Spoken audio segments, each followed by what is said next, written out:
What's going on, guys? In this video, I am going to talk about the deadline series in email marketing, what it is, and how you can use it to easily double or triple the revenue that you get from your next campaign or promotion. Okay, so the deadline series, this is actually a term I got from one of my mentors, Frank Kern, when I was working with him. And by the way, if you don't know who he is, he's an absolute legend.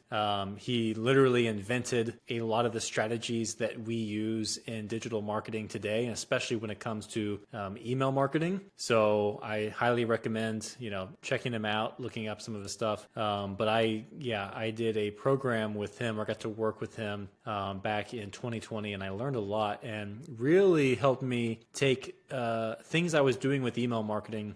Sometimes I was doing things just naturally that I didn't realize. I didn't have as much structure to them, and I wasn't quite as organized as how I was doing it.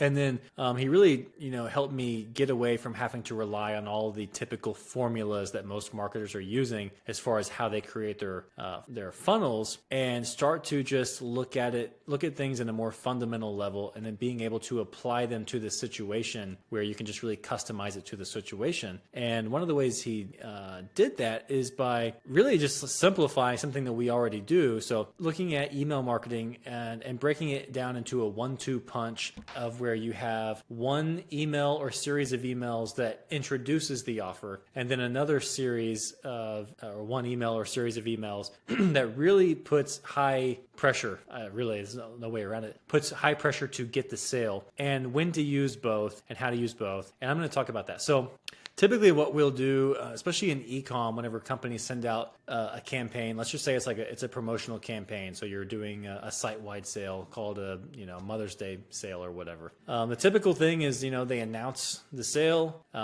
Maybe it's like on Mother's Day or a couple days before, and then maybe they'll send a reminder near the deadline, either the end of Mother's Day or the day after, whatever the time period is. And a lot of times those emails tend to be pretty similar.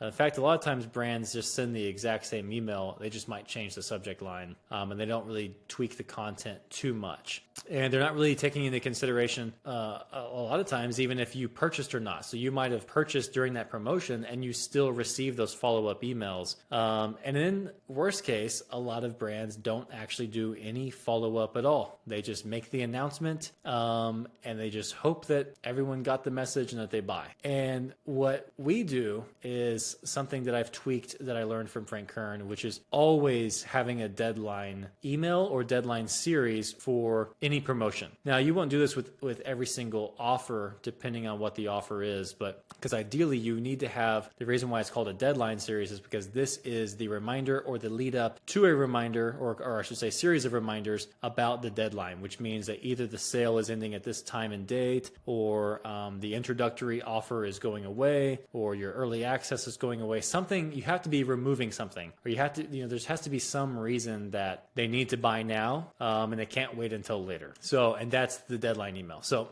now here's the thing though, with email marketing, you don't want to be too aggressive. I'm always saying how you don't want to be overly salesy in your emails because that turns people off. But there are times when you can and even should be more salesy. And really those are the times when you know that the person is really interested in what you've bought or what you're offering, but they haven't bought it yet. So here's how we'd like to do this. So it could be one email or a series of emails where you're introducing the offer. And in this one, this is where you're presenting the promotion. So it could just be as simple as 20% off or whatever, or it could be a bundle, whatever. But in that email, let's just say it's a series of three emails. Each one of those emails, we're going to take a different angle as far as how we try to entice them to take advantage of the sale. But the details of the sale don't change, right? The offer is the same in all three emails, but how we get them interested in the offer will change. So we'll try one angle. Hey, maybe you're interested.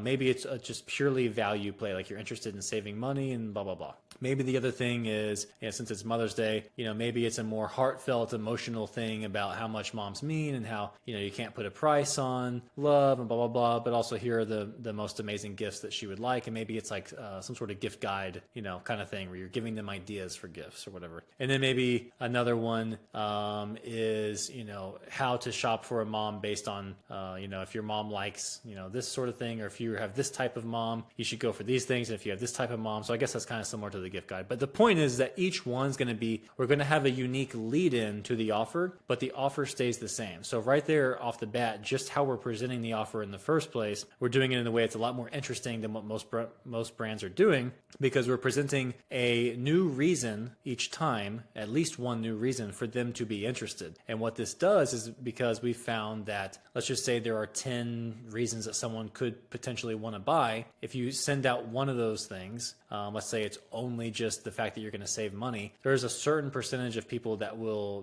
be the thing that gets them to buy. And there's going to be a lot of other people that's just not it. That's not a driver for them, or it's not enticing enough. So you want to take different angles so that way you can reach those different groups of people that are within your email list. And then the other thing is that you can segment people based on whether they clicked in the email, and you will know that they're more likely to be interested based on the angle you took in that email if they clicked in that one but they didn't click in the other two. So you're just learning more about your audience. You're learning how to be a better marketer. Okay, so that's just like we could stop there and it would already be better than what most brands are doing. But here's how you take this. You really do that 1-2 punch, and this is where you can really double or triple the amount of sales you get from a certain promotion. So you want to time it to where you've sent those introductory offers out earlier in the time window that you have this promotion going on. So let's just call it a week. So maybe you send those first 3 out days 1, 2, and 3. And then what you want to do is you get down to, like, if you're going to do 3 deadline emails, you get down to the last 3 days before the deadline, and you're going to up the pressure each time. But here's the catch here. You're only going to send these deadline emails to people who have shown interest. So that first initial introductory offer, we're going to send to a wide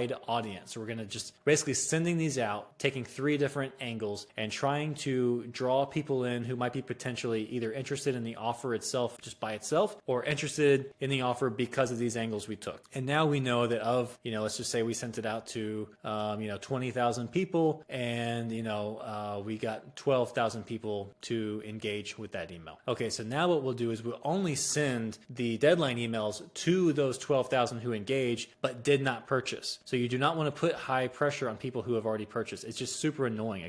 It's very annoying, and it's also just unprofessional. It just shows that you don't know what you're doing. And people don't like to do business with people who don't know what they're doing. So and the other thing is that this more salesy, urgency driving type of language, it can rub people the wrong way, especially if you do it too much. So you want to be very calculated with when you do it. So that's why, again, if they've already purchased, don't send it to them, because you don't want to annoy people who have already purchased from you. And the same thing, the people who didn't engage with the prior emails, don't send them that, because now you're just they already showed that they weren't interested. So now you're just being annoying, right? What we really want to do is only apply that pressure on the people who have taken enough interest to have clicked through, but they didn't buy, right? So you can decide how you do this. So what I would say is, if you want to have more people, like if you have a smaller list and you want to include more people in this deadline series, that you go a little bit less aggressive with the copy and you send to people who either opened or clicked but did not purchase. But then if you have a bigger list, and you want to be more aggressive with the copy and really have more urgency, then I would say only send it to the people who clicked and didn't purchase, not the people who opened and didn't purchase. Because the people who clicked and didn't purchase are the ones who are the most interested, and they're just right there on the fence, and they just need a little nudge to make that final decision. So again, you can just decide which way to go. But let's just say we're going the more aggressive route and only the people who clicked. So now you're going to send those 3 emails, and the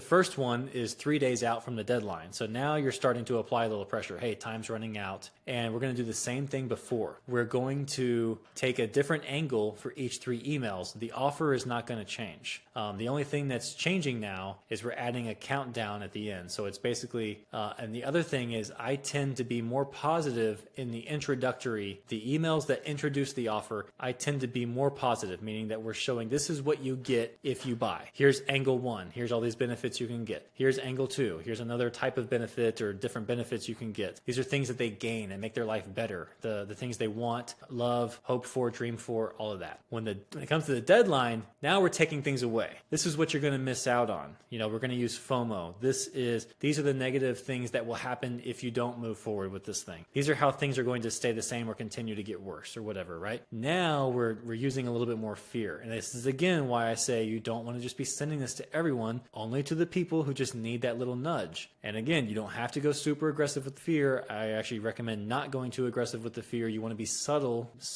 and friendly with it. But I'm just telling you at the base level that is what we're doing, because I want you to know when you're planning this content that that's what you need to accomplish. You just don't want to do it in a way that comes off as spammy or comes off as manipulative or anything. But that is ultimately what you're trying to accomplish, is getting them to feel like they're missing out if they don't do it. So it's email. The first deadline email is angle number 1 of this is how you're potentially missing out. Here's the offer. And by the way, you've only got a few days left, so you better hurry. And this is actually especially great if there's low inventory on the thing or whatever. Deadline email 2, a new offer of some way that they're potentially missing out or losing or whatever, the offer. And then now it's only 2 days left. Now you can really apply the pressure. It's only 2 days left, blah, blah, blah. And you can also up the ante here by throwing in something extra too in the deadline series. I never do that in the first one. Always save it for the deadline series, because especially if it costs you a little bit more money, because those are sales you likely wouldn't have gotten if you hadn't done this. So it's usually worth adding in a little free gift or whatever with purchase to just, entice them even more. But in this case, I would save that for the third email of the 3. So now it's like, okay, final thing. This is the most alarming language of, last chance, don't miss out, that kind of stuff. So then you're taking your final angle here of how they're potentially missing out. Of course, you present the offer. Now this is the last day, this is the last chance, it's going away, blah, blah, blah. And then you would add the PS, if you order by whatever time, we'll also throw in this thing. And that's usually going to be the thing, like because the deadline itself, just pushing that deadline in back-to-back days is already going to drive a lot of sales, or people are already going to be like, they kind of forgot, like it got off their radar after the first few emails, but now they're like, okay, they buy. And then for the people who were really, really on the fence, but just weren't quite convinced, that PS and bonus offer will be the thing that that email tends to get the most sales. So that's how you can use a deadline email or a deadline series to increase the sales that you get from any campaign or offer or promotion that you send out, while only focusing on the people who are the most receptive to that type of marketing, because the people who didn't show interest at all never got these high pressure emails, and the people who purchased, assuming that they purchased before they got one of those, never sees these high pressure emails, or they never see them after they purchase, right? It's only the people who continue to engage but don't buy because they're still showing that they're interested but they haven't bought yet, who just need that extra push. And it's a very powerful type of email that you can use, but you just want to be strategic with how you use it. So again, please rewatch this and